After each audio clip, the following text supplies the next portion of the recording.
Seniorska fudbalska reprezentacija prethodne sedmice pretrpjela je poraze u prijateljskim utakmicama s Albanijom i Norveškom 1:0, odnosno 2:1. Sada je u fokusu mlada selekcija koju do kraja kvalifikacija za Evropsko prvenstvo očekuju gostovanja u Švedskoj 8. juna i Izraelu 7. septembra. Izabranici Dušana Vlaisavljevića trenutno su prvi na tabeli sa 3 boda više od narednih protivnika. Šveđani imaju 2 meča manje, a Izraelci 1 i do sada nisu igrali međusobno. Sastaće se u petak. Da podsjetimo, pobjednici 10 grupa idu u baraž i još 4 drugoplasirane reprezentacije. Selektor najvjerovatnije, skoro izvjesno, neće moći da računa na najboljeg igrača Stevana Jovetića zbog premora, također ni na Fatića zbog operacije. Na spisku selektora Vlaisavljevića za meč sa Švedskom u Halmstadu nema kapitena Jovetića, Fatića zbog povrede, dok Dragojević zbog klubskih obaveza neće biti u prilici da pomogne nacionalnom timu. Međutim, uz iskusne Bećiraja, Đurovića, Adrovića, Draška Božovića, Tomaševića i oporavljenog Martinovića svakako da postoji nada da naši mladići mogu ostvariti povoljan rezultat na stadionu Halmstada. Očekivanja normalno su velika, ipak ovi momci su do sada kroz ove 6 utakmica dokazali da mogu da igraju, da imaju rezultat i nema razloga da sad je u Švedskoj ne očekujem jedan dobar rezultat.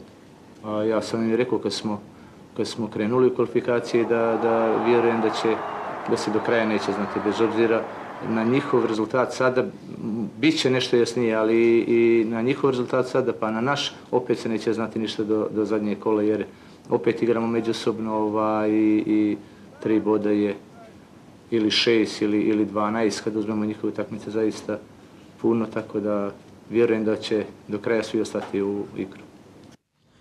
Na tabeli situacija je sljedeća. Naša selekcija je prva sa 13 bodova. Švedska koja ima 2 utakmice manje, druga je sa 10, dok je Izrael treći sa također identičnim bodovnim saldom, ali i sa mečom manje od crvenih. Kazahstan i Bugarska izgubili su već ranije šanse da se kvalifikuju na završnicu. Situacija u grupi najvjerovatnije će se dodatno iskristalisati nakon susreta Izraela i Švedske 4. juna.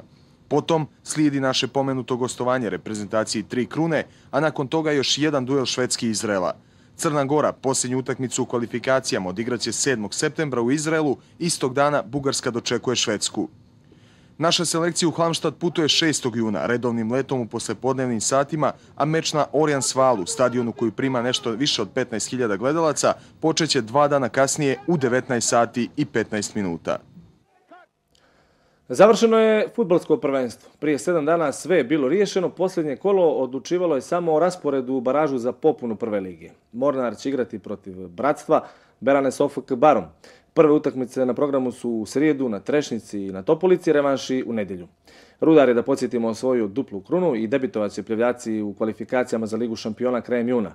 Budućnost Mogreni Zeta igraće u kvalifikacijama za Ligu Evrope, novi prvoligaš je Mladost, a u niži rang preselio se KOM. Specijalnu emisiju o domaćem fudbalu možete gledati sjutra na drugom programu od 21 sat.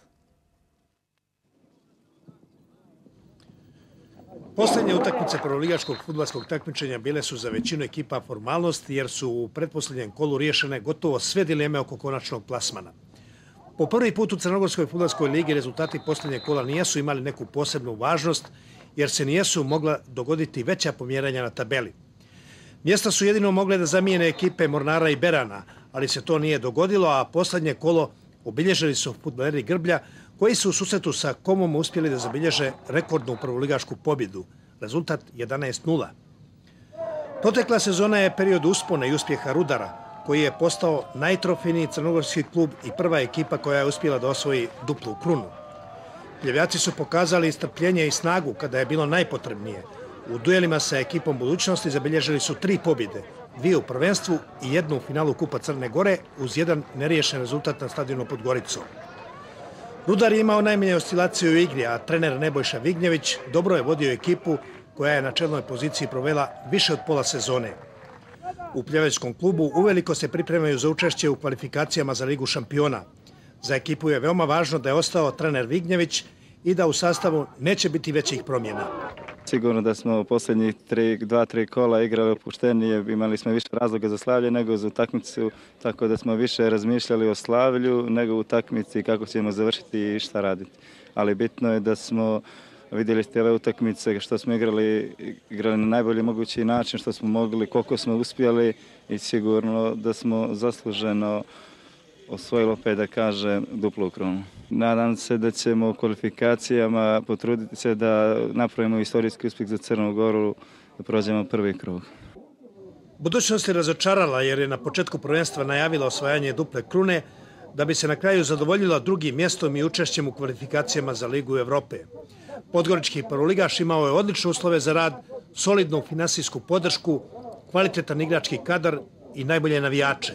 To nije bilo dovoljno za ostvarenje cilja jer je ekipa pokazala malodušnost i brojne slabosti u igri, posebno u najvažnijim mečevima.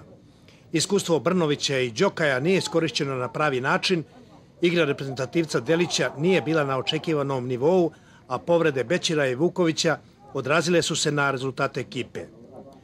Na stadionu pod Goricom je zatišje, nijesu nagoviješteni novi potezi, ali je sigurno da predstoje značajne promjene u svim segmentima kluba. Mogren se oprostio od titule, ali je osvajanjem trećeg mjesta ostvario cilj i to nakon velikih potresa i promjena u ekipi.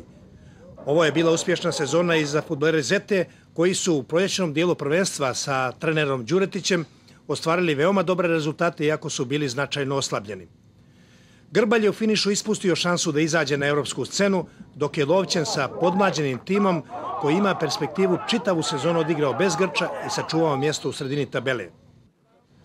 Sutjeska se borila sa finansijskim problemima što je uticalo na igru i rezultate, ali je nesporno da tim iz Nikšića pripada grupi veoma kvalitetnih ekipa.